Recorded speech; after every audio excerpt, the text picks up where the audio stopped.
चलिए, करें start everybody. हम लोग कल एफसीएफएफ के सम्स कर रहे थे, free cash flows to firm and free cash flows to equity.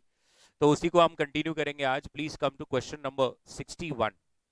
61 is a very nice question. Again इसमें कुछ नया एडजस्टमेंट है with respect to capital investment and investment in working capital. So let us see. BRS deals in computer hardware and peripherals. The expected revenue for the next 8 years is given. Balance sheet दिया हुआ है, नीचे variable expenses दिया हुआ है 40%, operating expenses दिया हुआ है, नीचे एडवर्टाइजमेंट सेल्स प्रमोशन दिया हुआ है, और आपको बोला गया है कि fix assets is subject to depreciation at 15% as per WDV. The company has also planned an expenditure for the coming 8 years. Investment in working capital is estimated to be 20% of the revenue, and the tax rate is 30%. The question also states that the KE is 16%, the FCFF will grow at 5% after 8 years, and then you have to calculate the value of firm and value of equity. So 1 minute 2 minute अगर आप लेना चाहें।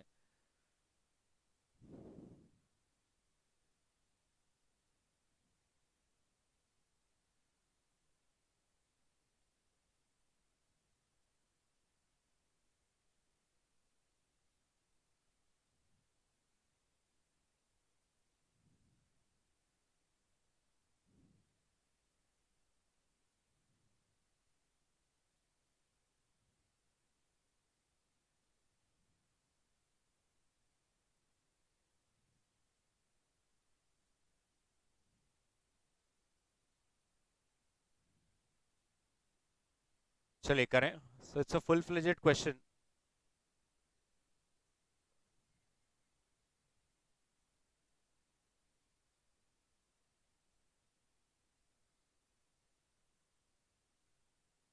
जहां पर आपको सब start से calculate करना है।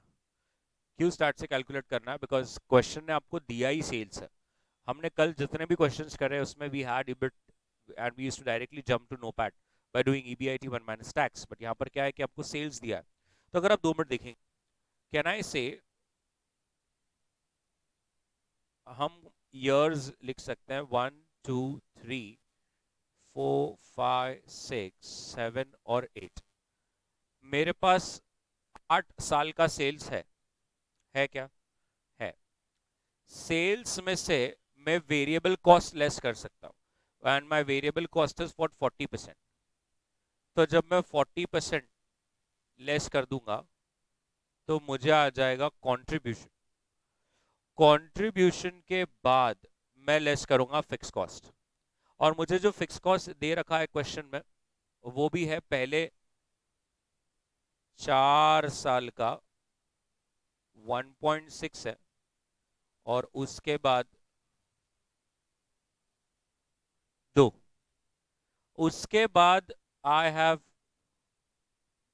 एडवर्टाइजिंग। एडवर्टाइजिंग इज 0.5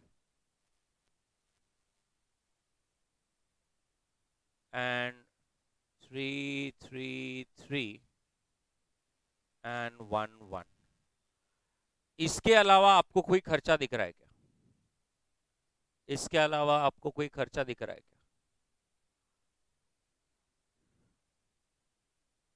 सो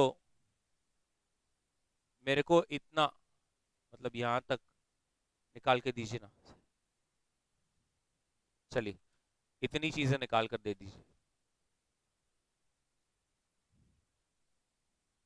अभी इसके बाद आपको मालूम है कि एक चीज अभी भी रह गई है, जब तक आप वो नहीं निकालेंगे आपको ईबीआईटी नहीं मिलेगा, विच इज डेप्रीसिएशन। क्योंकि अभी तक डेप्रीसिएशन लेस ही नहीं हुआ। तो जब डेप्रीसिएशन लेस हो जाएगा तब जाकर आपको क्या मिलेगा? ईबीआईटी। अब जैसे आपको ईबीआईटी मिल जाएगा, आप कर लोगे नोपैट, और नोपैट का मतलब है ईबीआईटी 1 - टैक्स। अब आपके पास टैक्स रेट भी है क्वेश्चन में दिया हुआ, कितना है? 30%। So you will get your EBIT. और जैसे ही नोपैट आ जाएगा, what is the first thing that you have to do? Add again the depreciation, right? So आपने डेप्रिसिएशन लेस किया है ऊपर, उससे आपको ईबीआईटी मिलेगा, फिर ईबीआईटी को 1 - टैक्स करोगे, फिर आपको डेप्रिसिएशन ऐड करना पड़ेगा। डेप्रिसिएशन ऐड करने के बाद आपके कुछ नंबर्स आएंगे। अब आपकी दो चीजें बच जाती है। नंबर एक, investment in capex and investment in working capital, ये दोनों चीजें बच जाती है। अगर वो दोनों चीजें आ गई तो हमें मिल जाएगा एफ सी एफ एफ। क्या ये आप सब एग्री करते हैं? Thank you very much. तो अब डेप्रिसिएशन कैसे निकालना? तो सबसे पहले आप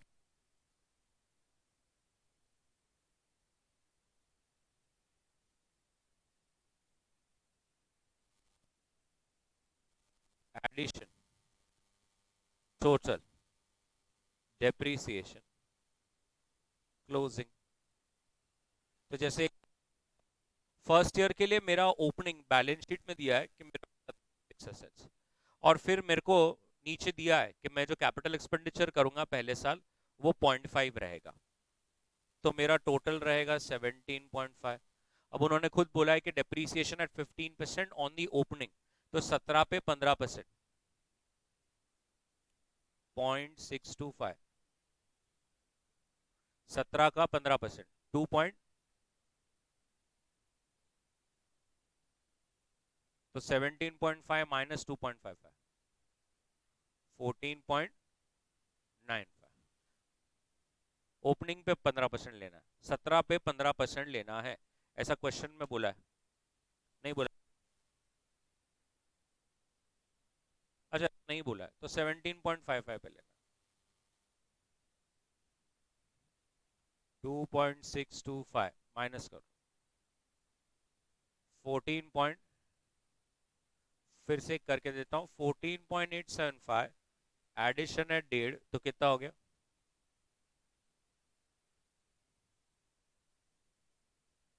मैं कहाँ देख रहा हूँ फिर, एडवर्टाइजमेंट देख रहा हूँ, 0.8, 0.8 तो कितना आ रहा है? 15.675 का 15%, 3.351,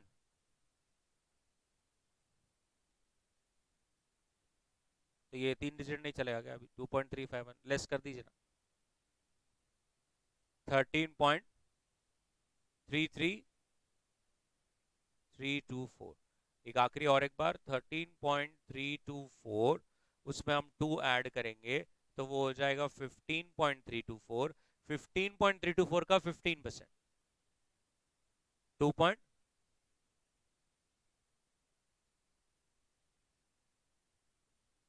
लेस कर दीजिए 13.025। ये ऐसा जब आप करोगे तो आपको ऑटोमेटिकली क्या हो जाएगा?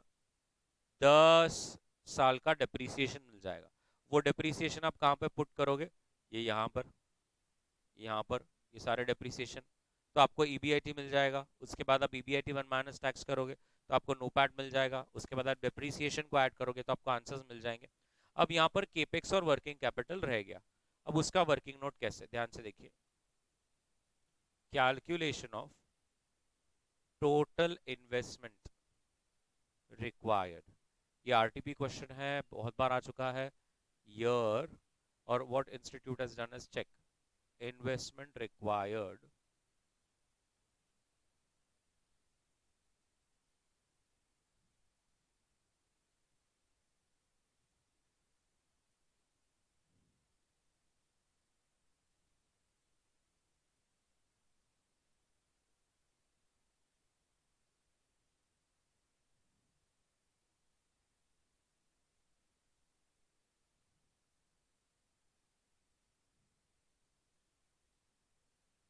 कॉलम्स देख लीजिए। तो कॉलम ईयर, फिर एक मेजर कॉलम है कि इन्वेस्टमेंट रिक्वायर्ड, जिसके अंदर दोनों है, केपेक्स के लिए इन्वेस्टमेंट और वर्किंग कैपिटल के लिए इन्वेस्टमेंट। वही कॉलम का आएगा टोटल, बाजू में है इन्वेस्टमेंट ऑलरेडी मेड, और बाद में है एडिशनल इन्वेस्टमेंट रिक्वायर्ड। तो मैं अभी करके बताता हूँ। जैसे पहले साल, दूसरा, तीसरा, चौथा, 5, 6, 7, 8, 9, 8 ही साल है। फर्स्ट ईयर का केपेक्स क्या है? 0.5, नेक्स्ट ईयर का 0.8, फिर 2, फिर 2.5, फिर फिर 1, ये आपके केपेक्स है। अब आपको वर्किंग कैपिटल में उन्होंने बोला है 20% ऑफ रेवेन्यू जितनी इन्वेस्टमेंट चाहिए ही रहेगी, उतनी रहनी चाहिए। तो आपके पास सेल्स के नंबर्स हैं, आप उसका 20% लेते जाइए। 1.6, 2, 3, 4.4, 6, 5.2, 4.6, 4।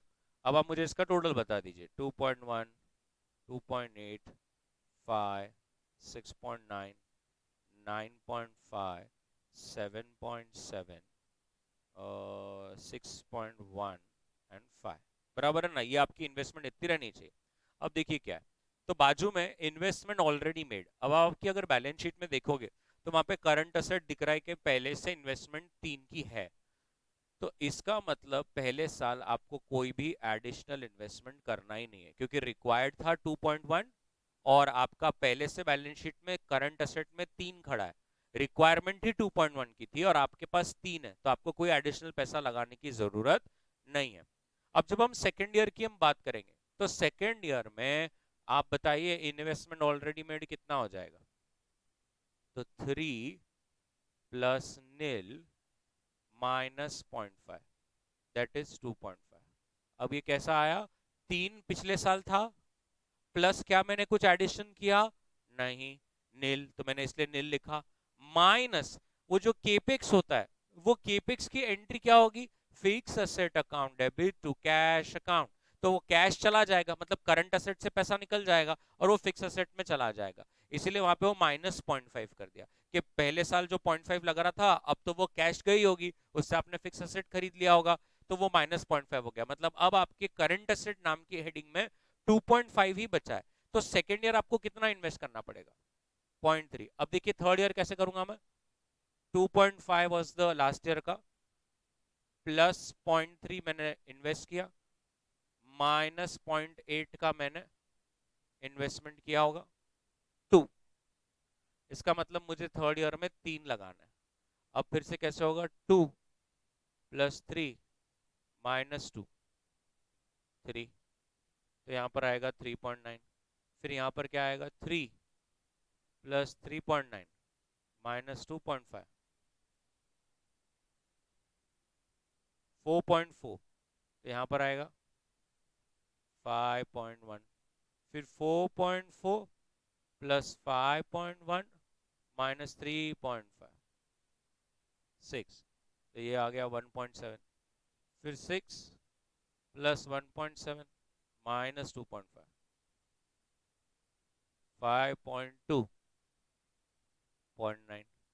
5.2 प्लस 0.9 माइनस 1.5, 4.6। तो ये आ गया 0.4। तो ये आपको प्रॉपर पूरा इन्वेस्टमेंट मिल गया, which considers both working capital as well your investments. तो ये जो आपकी एडिशनल इन्वेस्टमेंट है वो आपकी कहां पर आ जाएगी? ये इसलिए मैंने यहाँ पर ब्रैकेट दिया है, ये इकट्ठा आ जाएगा, फिर आपको FCFF मिल जाएगा। अब FCFF के बाद आपको मालूम है हम लोग क्या करते हैं? टर्मिनल वैल्यू, जो ना यहाँ लिखा होगा, यहाँ लिखा होगा, यहाँ लिखा होगा, यहाँ लिखा होगा, यहाँ यहाँ यहाँ, सिर्फ लास्ट ईयर में लिखा होगा। तो अब हम पहले टर्मिनल वैल्यू निकाल लेते हैं। लेकिन जैसे हम टर्मिनल वैल्यू निकालने गए, हमें पता चला कि हमारे पास वैक ही नहीं है। तो अब हमें वैक निकालना है, तो हम क्या करेंगे?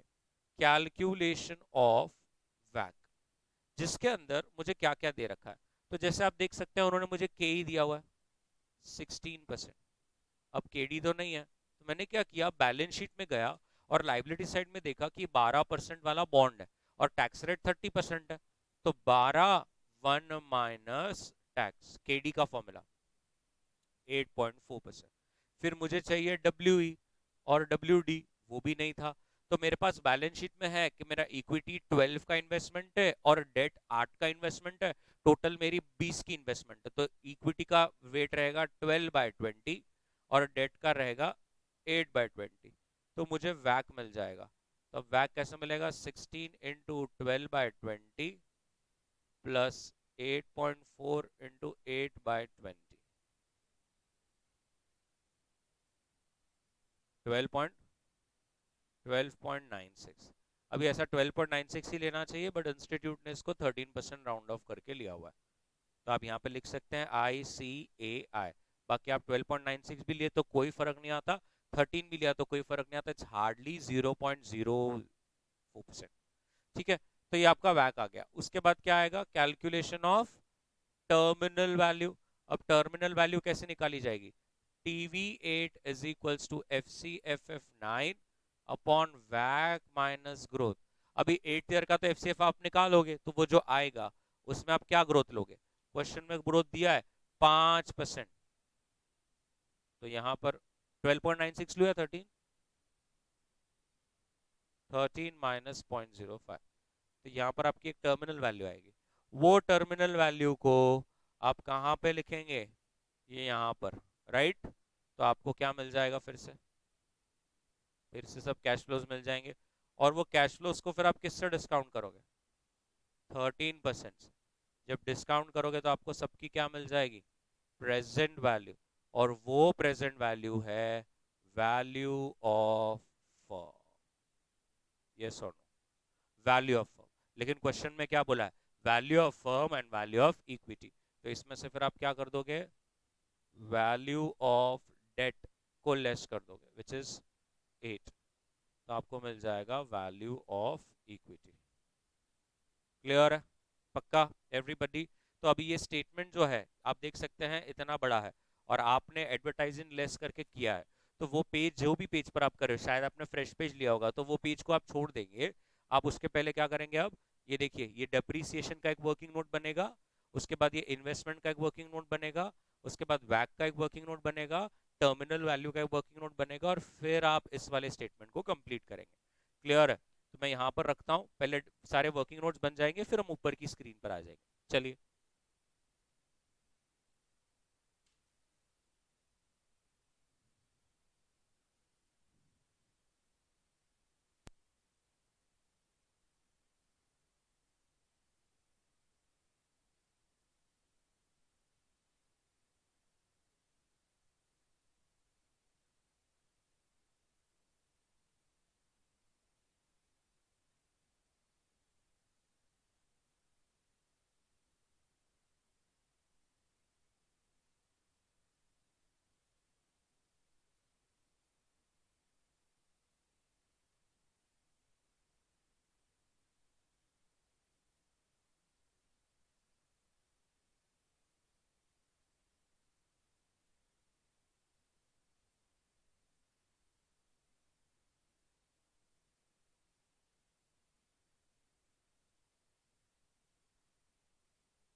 यस, बताइए क्या आंसर्स आ रहे हैं। तो आप मेरे को एफ सी एफ एफ बता दो पहले 8 साल का। ये वाला, ये वाला। हाँ,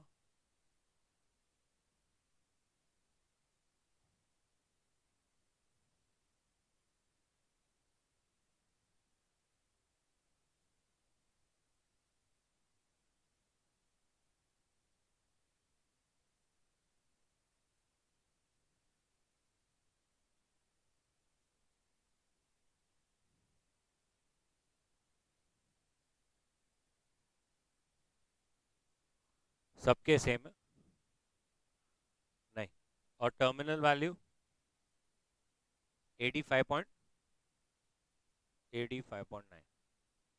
तो ये आपका कैश फ्लोज है, एफ सी एफ एफ है। What is value of firm? 50.8।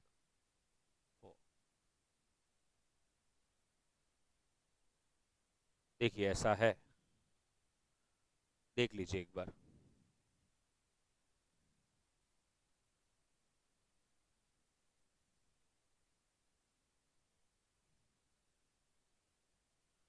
बताइए, यही है क्या सबका?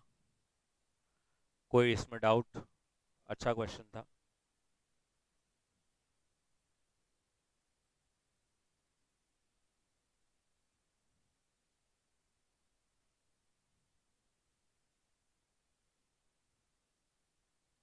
फिक्स एसेट्स में ये ले रहा हूँ ना मैं भी। बोल, मुझे पूछ, मैं बता देता हूँ।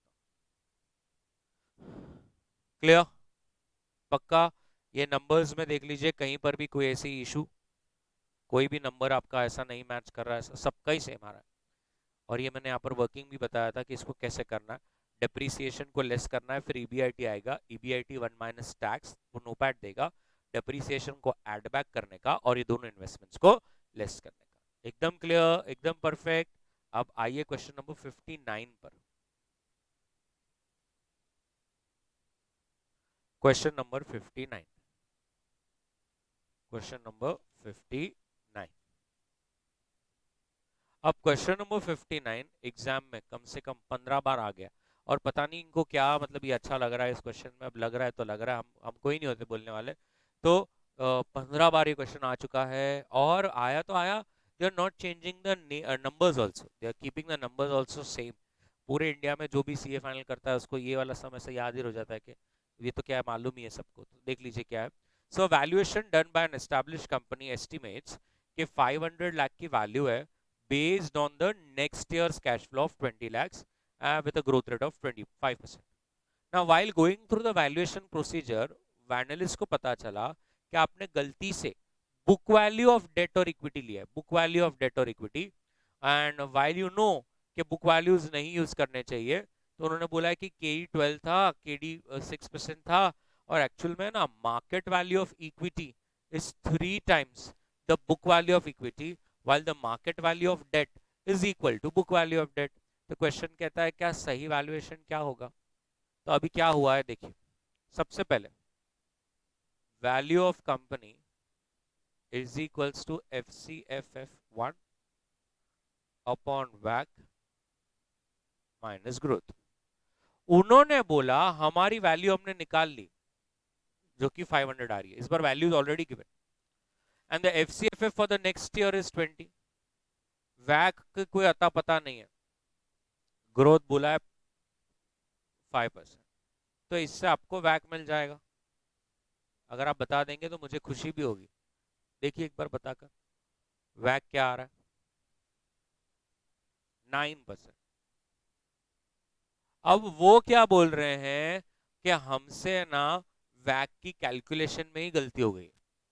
ये वैक जो हमने करा होगा ना वो हमारा गलती हो गया। तो हमने उनको पूछा क्या गलती हो गया, तो वो बोले कि हमने क्या किया, वेट्स को है ना बुक वैल्यू ले लिया। जो वेट्स थे ना उनको हमने बुक वैल्यू ले लिया, हमने मार्केट वैल्यू लेना चाहिए था। तो अभी हम क्या करेंगे, देखते हैं क्या वेट्स लिए थे। तो वैक इज इक्वल्स टू के D into W D plus के इंटू डब्ल्यू ई। अब वैक तो 9% है, निकाल लिया है। के डी भी मेरे को दिया है 6%, इंटू डब्ल्यू डी, या डब्ल्यू डी के जगह पे ऐसा भी लिख सकता हूँ 1 माइनस डब्ल्यू ई, और के ई मेरे पास है 12 इंटू डब्ल्यू ई। तो आपको मिल जाएगा डब्ल्यू ई क्या था। ठीक है, मैं एक बार सॉल्व करता हूँ आपके लिए। Therefore 9% is equals to 6 minus 6 WE plus 12 WE। तो 6 उधर जाएगा तो ये 3 हो जाएगा, और ये 6 WE हो जाएगा। Therefore WE is equals to 0.5। अब WE is equals to 0.5 मतलब WD भी is equals to 0.5, मतलब book value of equity and debt is in the ratio of 1:1। yes or no?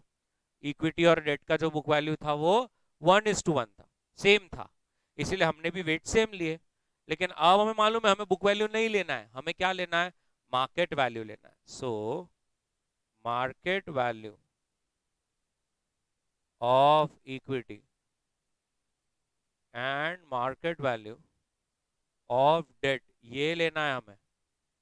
तो क्वेश्चन ने क्या बोला, क्वेश्चन ने बोला कि इक्विटी की market value is 3 times the book value.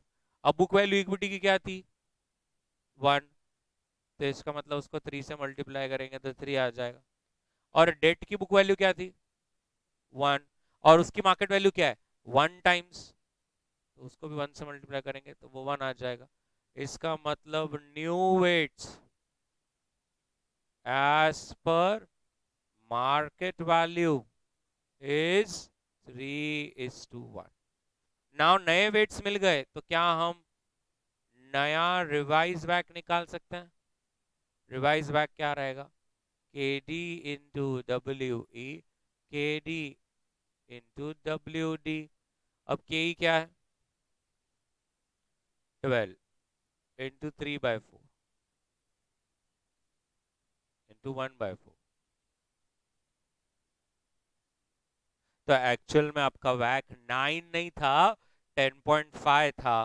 Therefore value of company revised is equals to 20 upon that will give you your value 363.64। ये value है। तो आपने जो पहले वैल्यू बताई थी, कितनी वैल्यू बताई थी 500, वो 500 नहीं था, वो 363 ही था। क्लियर एवरीबॉडी, कर लीजिए।